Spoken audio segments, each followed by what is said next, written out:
How did this whole NSA thing come about? How'd you get invited to it? So about 7 or 8 months before the actual event, I received a call asking me if I would be a keynote speaker at the NSA, 50th anniversary event.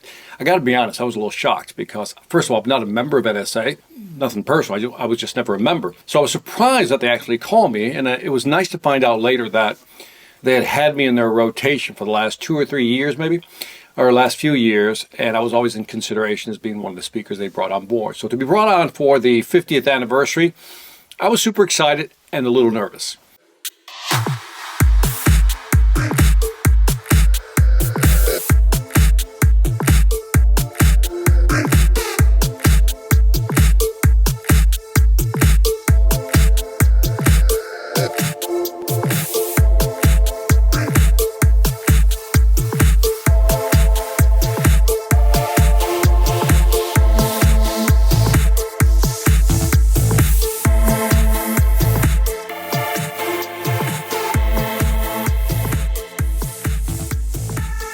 How did you prepare for something like this? So for this presentation, first of all, in front of you are all your peers. All your speaking peers are in front of you, right? And so people you've admired, people you've worked with, and maybe people who've never seen you. So to me, this was one of those moments where, good time to prove how good you are on the stage. So I was a little nervous.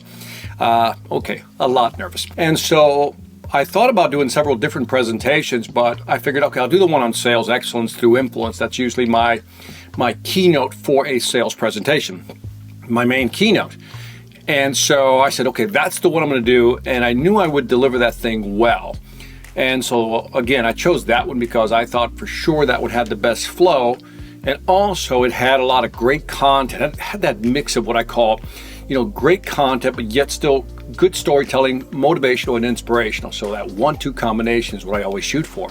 Where did you come up with this 2 microphone, 2 voice type of deal? That idea, I should say the kernel of that idea, I got from a comedian named Jim Gaffigan. So Jim Gaffigan is a comedian, and he does this thing where he tells a joke and he keeps elaborating on the joke. For example, he'll joke about cheesecake. And then he'll tell another joke about cheesecake. And he'll continue to go down this cheesecake joking, route. But then once in a while he'll stop and he uses a second voice under his breath, so to speak, to tell the audience, to almost mimic what the audience is thinking. For example, he'll say something under his voice like, I can't believe he's still telling cheesecake stories, right? This guy talks a lot about cake. Right? Because that's exactly what the audience is thinking. He's still telling cheesecake stories, right? And then he'll keep doing that. And so that whole second voice thing, the whole under your breath, what the audience is thinking voice was always fascinating to me. So back in 2019 at the Outbound conference, I decided to use that, but I kind of modified it to say, instead of what the audience is thinking, why don't I call that my inner voice and set up a second microphone off to the side, and then every time I step to the second microphone, that would be my inner voice telling people, the audience, what happened, what's going to happen, and things to pay attention to. And that's when I came up with the VIV, Victor's Inner Voice. But Jim Gaffigan, that whole under the breath thing, was the catalyst, that created that second voice routine. This is a world premiere just for you. I don't just do this for anybody. And then I decided to call it Preseption. Presentation in a presentation. Oh, it's gonna be good. Here's how it works. I'm gonna do that presentation, which I normally kill. But then I'm gonna narrate my own presentation. Here's how it works. I'm Victor's inner voice. Victor's inner voice. Call me the Viv. Now, I'll be here to tell you what happened and what will happen. Were you at all nervous to try this at the National Speakers Association? Oh, I was deathly afraid to try it at NSA because, again, you're in front of speakers who are professional speakers. They know a good speech when they see one. I also thought to myself I had to do something original. So again, that's why I took the sales excellence one and said, let me try it with this second microphone. Now I could have played it safe actually and just gone with the basic presentation. I know I would have done well, but I wanted to do something different. And what a better place to try than that place where all your speakers, all your peers are at. And so, and part of me wanted to do it because I also wanted to lay claim to the first one to use a 2-microphone approach to giving a presentation. Okay, so we're setting up this 2-microphone deal. Like, I've only done this type of presentation once where I use a second microphone as my inner voice. So we're doing the audio, video sound check. And so I got this dramatic light from the top coming down. So when you do the second voice, it's like, right? Kind of a voice of God, inner voice thing. So that's gonna be pretty cool. The AB team, I mean, look at the background. I want you to just look at that. Look up the stairs, look at the trusses. Beautiful setup. So anyway, super excited. Presentation looks good. Again, look how big the room is, Chris. It's just a big room, and so what we're going to try to do is, I gotta speak to speakers, which is always the hardest thing to do because they're good at what they do. So I'm speaking to my peers, so it'll be interesting. But now, picture this. This is way over 1,000 professional speakers and speakers bureau owners in the audience. I mean, if you're going to blow a speech, that's not the day to do it. That could be a career-limiting bad job, right? How did you even begin to prepare for that speech? so the way I prepared for that one, like the first time I did it in 2019, I kind of did it off the cuff, right? I knew the presentation, but my second voice was kind of an off the cuff, go with the flow type of approach.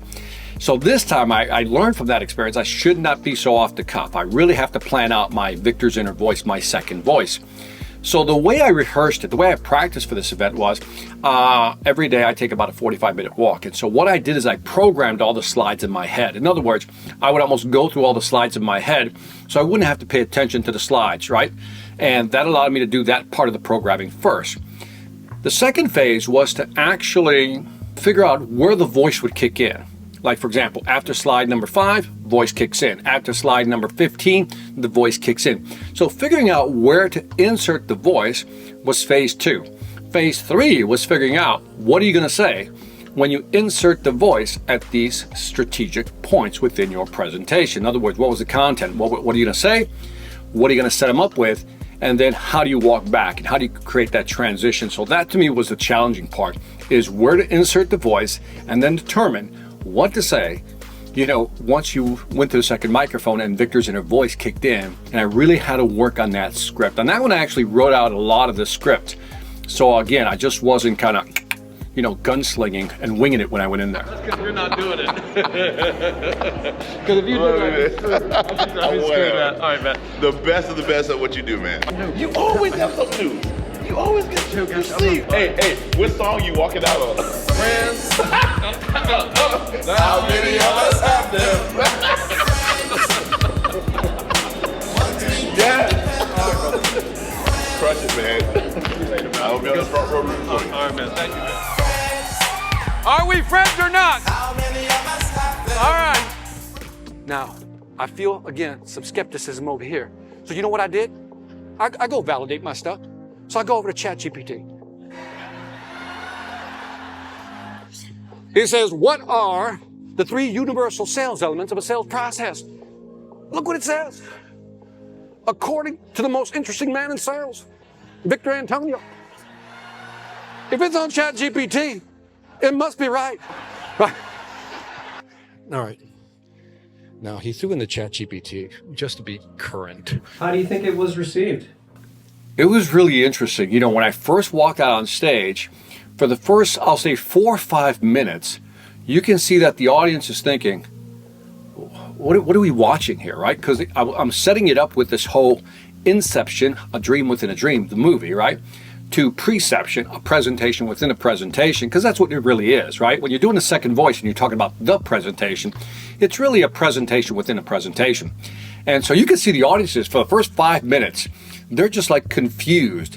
And it isn't until I finally walk over and do the voice for the first time that you can see the audience go, okay, this is different. And I could feel them. I literally could feel the audience just lean in when I set it up for the first time. And then he stepped to the side into a little dome, a spotlight, kind of like the cone of silence thing from Get Smart back in the day. He would offer commentary on what he had just done on stage. But it was critical commentary. He plays the cool video, right? Just trying to impress you. The boy's insecure. What can I say? Now, let's get back to the core of the message. And then he steps out of character and he's back on stage. What I experienced watching Victor Antonio speak, share, was artistry in its ultimate form. First of all, when you see him and his facial expressions, his eyes, his total intonation with his voice and his sound effects. Shh. Pound. Whoa! Blech. Show it to me. Show it to me. Ah, bam. And how he puts it together with his phrasing and the message. It is artistry. Any time during the presentation where you felt like it was or wasn't working? I realized that this was working, and you always wait for when you say certain things and you get this, I guess, feedback. In this case, if you crack a joke or set up a story, it's how they respond to how you set it up. You usually either chuckle, an applause, whatever it may be. There's this lady named Oprah Winfrey who gave away 350 Pontiacs. Gave it to the whole audience. And the most intriguing part, I thought, because to me it was the hump. If I can get over this hump, I said mentally, I think it's going to be a great speech. It's when I set up the triple story axle. And I set that up by saying, again, a skater goes up in the air, ice skater goes up in the air, does 3 turns, 3 axles, and it sticks the landing. And I set this one up as a triple story axle, something I created, where I'm going to tell 3 different stories, right, to prove one point and then stick the landing. That's when I knew I had them. What was your biggest concern during the presentation? My biggest concern during the presentation was that, how you rehearse something in your head and you got it timed out. But once you get on stage, it becomes more of you react to the audience and not just, talking. When you're rehearsing, you're just talking through it. But when you're on stage, now you have to kind of react with the audience. For example, if they found something funny, you got to let that humor part play out. If you feel like you need to put in an extra pause or some type of hesitation, then you do that. And sometimes we don't plan for this when we're rehearsing. And so my biggest concern was actually the clock, because I wanted to stick to 45-minute, landing, so to speak, because as a professional speaker, you're amongst professional speakers, and that's the rule. You got 45 minutes, you either hit 45 or under. So I kept constantly looking at the clock to make sure I didn't go over time. And I was wondering, could I get to the end without going over time? That to me was like, believe it or not, that was the biggest thing I was worried about. Did you do anything that really wasn't expected? I did one big thing unexpected. Earlier I mentioned that I was looking at the clock, right? And I was really paying attention to the clock. In my mind, during my presentation, I was working it out in my head. As I mentioned, I knew that by a certain slide, I had to be at this time. By certain slides, I had to be at this time. And I was getting towards the end. That's when I tell the story of the little Boy Scout. I love that story, right? I walk out the door and encounter this little guy. Yeah. Cub Scout, he's got all the stuff laid out, right? And he says this to me. He says, "Good morning." I set that story up. The little Boy Scout was going to be like, "Would you like to buy something?" And here's the genius part, to support me. He didn't say support our organization. He said what? Support me. He understands.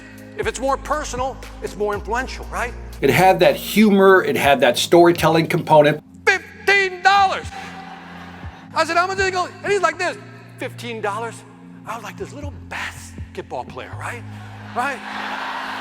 And it had that educational component. So I said, okay, we're going to stick the landing on the little, Boy Scout. And I'm like, that was my, what? I had total cognitive dissonance, right? Like, what? And then he says this. He says, if you buy 2, you can keep yours and then share the other one. At that point, I'm tapping out. I'm done. But this is what he said at the end. When I said, okay, he said, good call.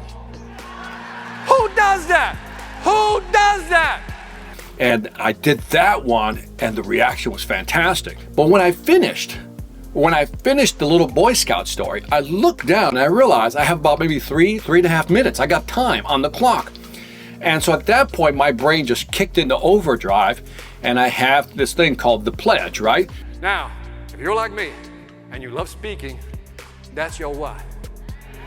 Man, when you do your thing, It's like beautiful things begin to happen when you do your thing, right? Life is good. Les Brown said, if you do your thing, you get an MBA. That's a mega bank account. And I said, yeah, you with me on that? All right, fingers back up. Put them up. I'm watching you. Put them up. The do your thing pledge. And I said, you know what? My brain just said, throw it in there. We got 3 minutes. We can do this in 3 minutes. I pledge allegiance to my thing. I will rise above, doing what I love. I will make that dough. Look how happy you got. I will make that dough, doing what I know. And those who laugh, louder like you mean it. And those who laugh can kiss my assets. So that to me was like the ultimate surprise for myself, because I didn't think I would have time to do that. And then the way the audience responded to the do your thing pledge was beautiful. How'd you feel when it was done? So I'm walking off stage, right? And I didn't realize that the legends were being lined up backstage for an award. There was Jim Cathcart, Don Hudson, Rita Davenport, who I love. And I remember coming off the stage, relieved and happy with my performance. And I run into Jim Cathcart first. You know, you come off stage, there's a little ramp, and they were right there waiting to come on stage after me. And Jim Cathcart just shook my hand and he said, man, you were in the zone. Victor rocked the house. He had us all on our feet, screaming standing ovation at the end. You know, and I was like, thank you. But I was still like trying to process that there's Jim Cathcart, one of my heroes. Don Hudson was right behind him. And then there's Rita Davenport, right? And Rita Davenport holds a special place in my heart because years ago when I was speaking at an event with her, I don't want to say I was starting my career, but I was somewhere in my mid-career of speaking. After I was done, Rita Davenport, who didn't know me, you know, like I said, we were just casually introduced, basically tells me, he says, Victor, whatever it is, you got it. And you have a career in this business. And when somebody, you know, with that stature tells you that, you know, that kind of, it's reaffirming. And I remember those encouraging words. So when I saw her there, I went up to her to thank her, and she said something to the effect, not right now, Victor, you're going to make me cry. In other words, she wanted to talk to me after they went through their award ceremony, which was happening right after my keynote. And so afterwards, I saw Rita, and just, it was a beautiful moment. You know, Don Hudson, Jim Cathcart, Rita Davenport, me in the back with them. It couldn't have ended any better. So how'd you sleep that night? I have to be honest, you know, it always hits you when you go back to your hotel room after all is said and done, you know, after all the conversations and everything. And I remember sitting in my room by myself, you know, thinking, wow, I did it. And I don't mean for that to come off as like an arrogant statement. It's like, you know, when you work hard at crafting your skill, the skill of speaking in this case, the art and science of it, it's nice to know that when you finally do something, and it's almost like, you know, the invisible hand, God, you know, whatever divine thing you want to believe in just came into play. You know, my peers were there, my heroes were there.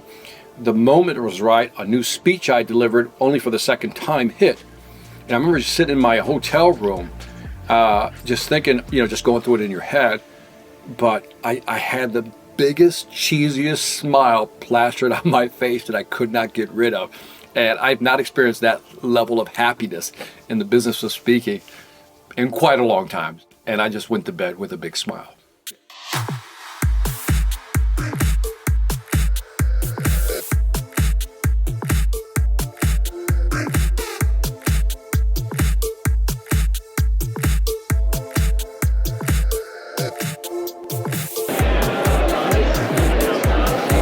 Kind of cool how some of these speakers I've seen on stages with me, and it's just kind of cool to run into them here.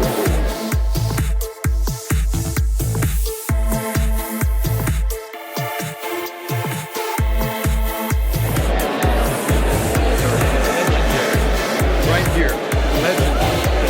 Victor! What are you doing? I love you, man.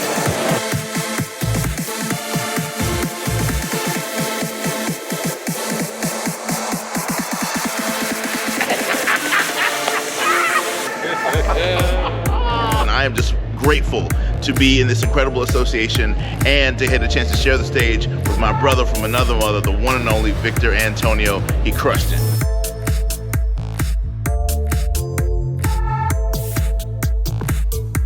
Most of all, he cares and he over-delivers every single time. Victor, you're one of my very favorite people on this planet. You're definitely one of my favorite speakers, and thank you for everything that you do, always raising the bar to this industry. Victor Antonio. Victor Antonio. Victor Antonio! He and I got some FaceTime, and just as I suspected, we hit it off instantly and became fast friends. And I just got to tell you, if you get a chance to see that presentation of his, by all means do it, because it was a winner. But today I got actionable content, inspiration for the next 50 years. Victor Antonio. Victor Antonio! Victor Antonio! It is impossible to describe it to anyone in really any manner other than saying you've got to experience, because you don't watch it. You don't listen to it. You experience Victor. Victor Antonio. Victor Antonio!